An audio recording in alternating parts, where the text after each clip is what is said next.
There is a ton to digest out of this report released Thursday by the Secret Service, but the general point is that we are not doing enough to stop school shootings before they happen. Let's start with what Florida is doing well. And one of the most glaring deficiencies they found was that while most of these school shooters either exhibited signs or outwardly threatened their targets before they carried out an attack, only 17% of the schools where these attacks happened had a system in place to report that type of behavior. Well, guess what? In Florida, that number is 100%, because after the Parkland shooting, lawmakers created Fortify Florida, which is an app that you can download, which is connected to a statewide system for reporting suspicious activity.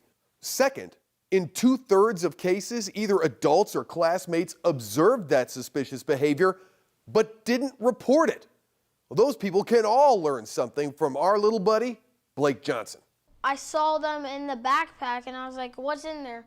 And then the kid responded and he said, it's a gun. He said that if you tell anyone, he's gonna shoot me. Last month, 8-year-old Blake was hailed as a hero when he reported another student with a loaded gun to his school security officer. See something, say something seems like it should be a no-brainer, but apparently lots of people around the country still aren't getting it. But Florida isn't perfect here. The review also found that 80% of schools where attacks happened had some kind of security measures in place. Half of them had school security officers on duty when the attack happened.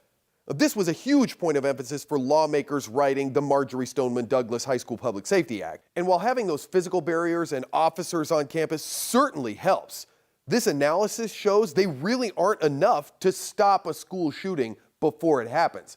It's also important to note that the Secret Service review makes no mention of guardians, which the MSD Commission has said are preferable to school resource officers. You can find more links to more on the review from the Secret Service, as well as all of our coverage on school security efforts here in Florida on the 10 News app.